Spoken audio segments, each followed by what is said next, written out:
승신은 호영과 편하게 만날 수 있는 공간을 갖고 싶었다.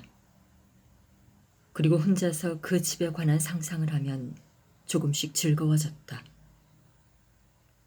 호연이 좋아하는 대형 아톰 피규어도 갖다 놓고 모래더미도 만들고 모래 속에는 젤리핏이나 물고기 모양의 장난감도 넣어두고 싶었다. 또 집 구조가 튼튼하다면 플라잉 요가를 위한 해먹도 하나 달고 간단한 조리시설도 갖추기를 꿈꿨다.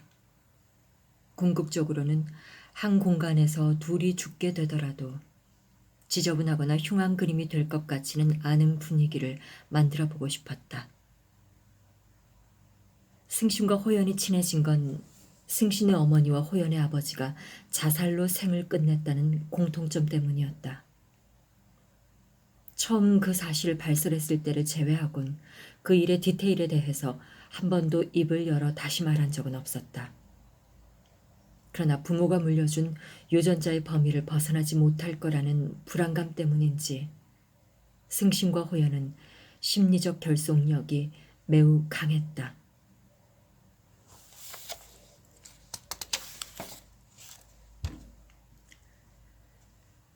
승신은 호연이 컵 속에서 스트로를 뽑아 탁자 위에 올리고 바지 위에 손바닥을 닦는 모습을 가만히 지켜보았다. 머리 뒤쪽에서부터 표현할 길이 없는 감정이 급속도로 몰려왔고 급기야 평정심을 잃었다. 그 순간에도 호연은 주머니에서 마스크를 꺼내 입을 가렸다. 컵숍의 알바생이 다가와 옆자리의 빈 컵과 냅킨을 치우면서 승신과 호연 쪽을 슬쩍 넘겨다 보았다. 승신은 그 알바생의 시선이 뭔가 결정적인 단서라도 되는 것처럼 자리에서 벌떡 일어났다. 숨을 쉴 수가 없었다. 지금껏 자신이 호연을 만나온 이유가 살기 위해서였는지 죽기 위해서였는지 혼란스러웠다. 승신은 비닐 파일을 그 자리에 둔 채 커피숍을 나왔고 호연이 가는 길과 반대 방향 쪽으로 계속 걸었다. 상점과 보도를 계속해서 걸어갔고 뒤를 돌아보지 않았다.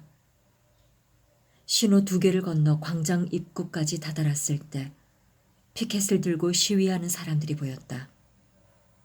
승신은 거기 멈춰서서 그 피켓의 문구를 확인한 순간 그냥 울었다.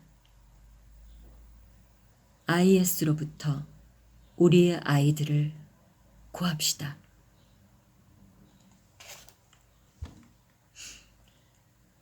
수연은 집에서 가장 가까운 비닐하우스를 향해 걸어갔고 닭 한 마리를 손에 쥐고 다시 빠른 걸음으로 걸어왔다. 수연이 가까이 올수록 닭의 비명은 커져서 귀를 틀어막아야 했다. 수연은 가끔씩 승신의 얼굴을 돌아보기도 했는데 그러다가 어느 순간 닭 모가지를 확 비틀었다. 조금 전까지만 해도 수연의 손에 잡혀 꽥꽥거리던 닭은 순식간에 늘어져 조용해졌다. 닭피가 개순물 통로를 따라 하수구로 내려가는 모습은 더럽다기보다는 개운했고 피 색깔이 몹시 검붉었다.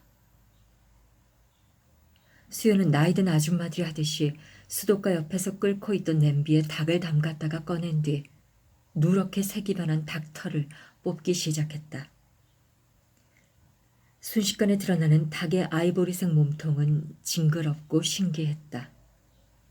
모노림 바닥에 점점이 떨어진 닭피는 손가락으로 문지르면 바로 지워졌는데 승신은 팔뚝에 점처럼 튄 피를 찾아 하나씩 손가락 끝으로 문질러 지웠다.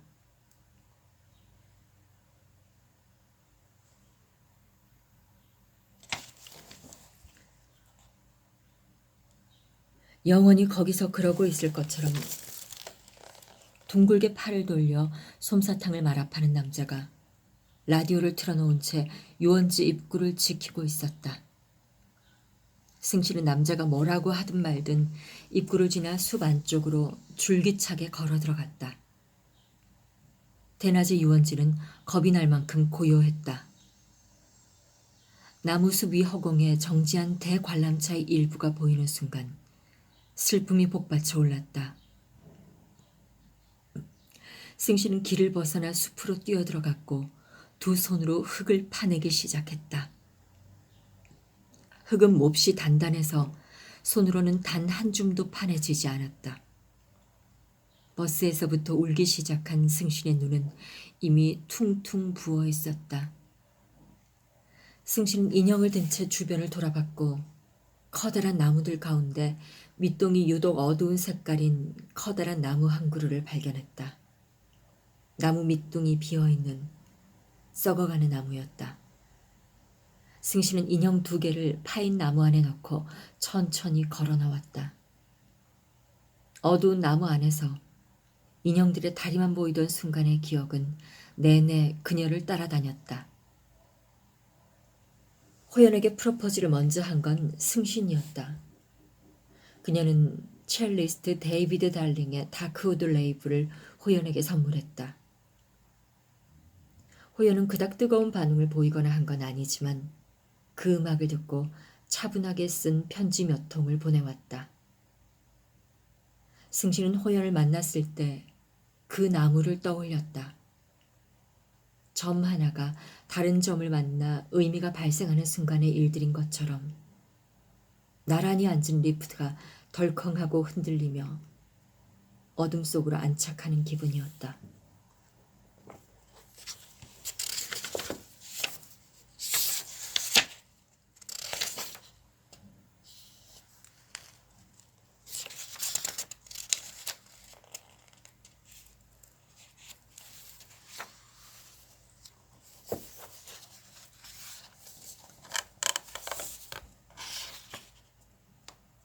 어느 날 대낮 승신은 친구 한 명과 같이 수연의 양계장 앞을 지나가게 되었는데 도저히 그냥 지나칠 수가 없었다. 수연이 닭의 목을 비틀던 개수대는 바짝 말라 있었고 피가 흘러내리던 부분만 색이 검게 죽어 보였다. 모노륨 마룻바닥은 먼지투성이어서 손을 올리기도 싫었다. 그래도 승신은 발끝으로 걸어 방문까지 걸어갔고 힘을 주어 문을 열었다. 방 한쪽에 흰 커튼이 쳐져 있고 그 커튼 뒤에 있는 2층 침대가 있던 자리에는 햇빛만 가득 들어차 있었다. 승신은 가슴 한쪽이 뻐근했던 기억을 잊은 지 오래였다. 야, 양계장에서 놀면 병균 올마. 빨리 가자. 같이 간 친구가 말했고 그러거나 말거나 승신은 양계 비닐하우스 안을 봐야 했다. 비닐하우스 안에는 길쭉한 나무 송판들만 남아있고 지독한 냄새가 났다. 양계 비닐하우스가 기차 칸들처럼 연결되어 있다는 건 그때 처음 알았다. 승신은 닭똥 냄새에 숨이 막혀 얼른 나오려고 했었다. 한 칸 지나 다른 칸에서 남자애들 몇이 서 있는 게 언뜻 보였고 그 애들 앞에는 한 여자애가 서 있었다. 물론 수연은 아니었고 아는 동네 애들도 아니었지만 여자애는 상의를 벗은 채 울고 있는 것 같았다. 그런데 승신은 나중에 그 장면조차도 다른 곳에서 본 장면과 오버랩된 것이 아닐까 의심하곤 했다. 둘의 친밀감으로 봐서는 자주 만날 것 같았는데 그러지 못했고 어쨌든 승신은 당황스럽기도 했지만 빨리 만나보고 싶기도 했다.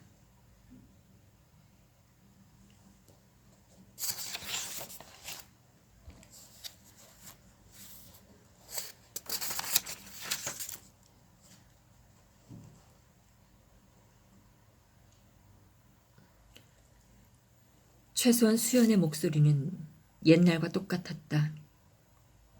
골격이나 전체적인 분위기는 많이 달랐지만 목소리 하나만큼은 거의 똑같았다. 남편을 따라 외국에 다녔어. 알제리, 사우디아라비아, 이라크 뭐 그런 곳. 아주 덥지만 밤이면 추워지는 곳이야. 그 냉기는 끔찍해. 물론 사막도 있었어. 하지만 사막에서 살았다는 건 아니야. 그 나라 사람들은 아주 긴 구간에 걸쳐서 시설 같은 걸 만들곤 하는데 남편은 그중 한 구간을 맡아서 일했어. 1년에 한 달 정도를 빼곤 아주 맑은 날만 계속되고 비가 온다고 해도 뭐 한 달 정도? 그것도 아주 조금. 남편은 일하러 가고 나는 대도시 아파트에 살았어. 남편이 사막에서 돌아오면 즐거운 시간을 보내곤 했지만 어떤 때는 혼잣말까지 중얼거렸어.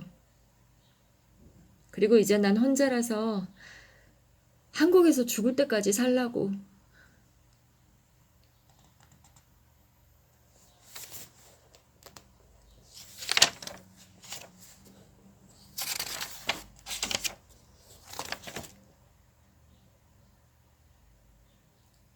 승씨는 창밖을 내다봤다.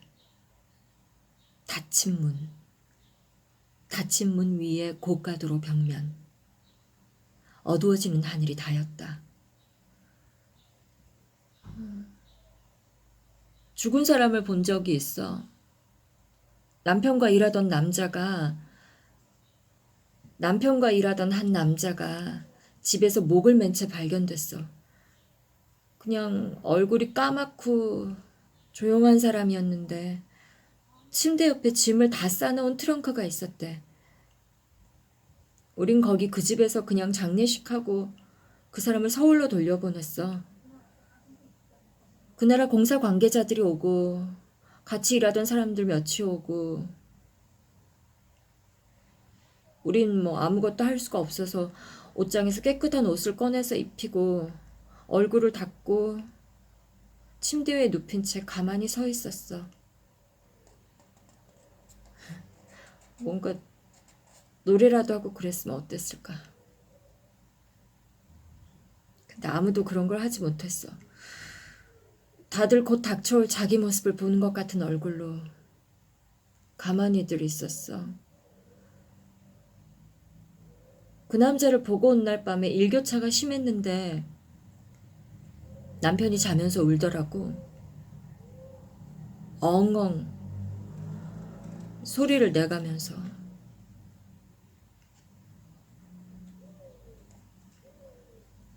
초계국수 국물은 얼음이 녹고 양념이 퍼져 더없이 지저분해졌다. 승씨는 수연이 앉아있는 의자 뒤로 돌아가 수연의 목덜미를 손으로 쓰다듬어 주었다. 긴장 때문이었는지 수연의 목덜미는 약간 열이 오른 상태였다.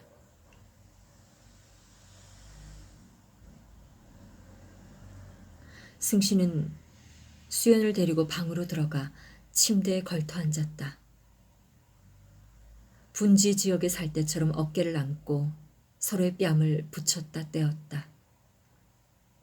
수연은 닭똥 냄새 지독하던 양계장 사택에서 그랬던 것처럼 승신의 팔베개 안에서 눈을 깜빡거렸다.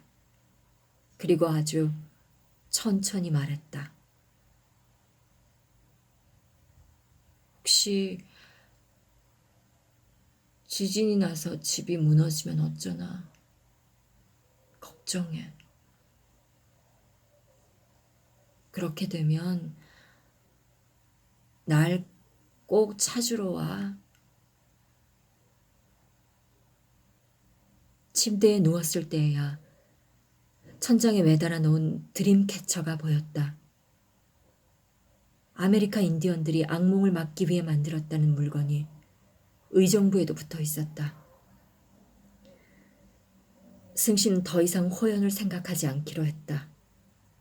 또 남편도 생각하지 않기로 했다. 무엇보다 자기 자신에 대해서는 더 이상 아무것도 생각하고 싶지 않았다. 사는 건 그냥 저 동그란 드림캐쳐의 고리 같은 것이라고 하고 내버려 두기로 했다.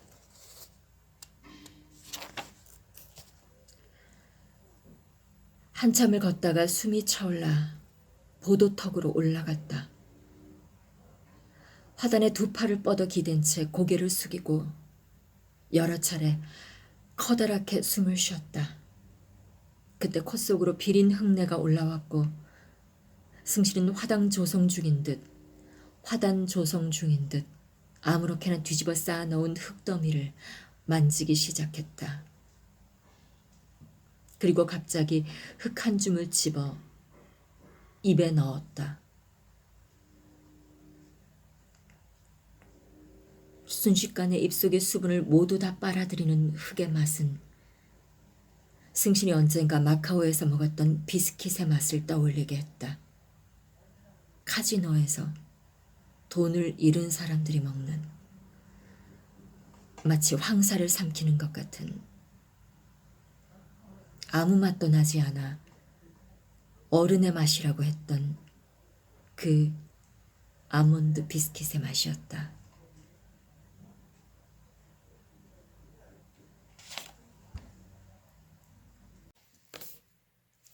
이효성 문학상 어른의 맛.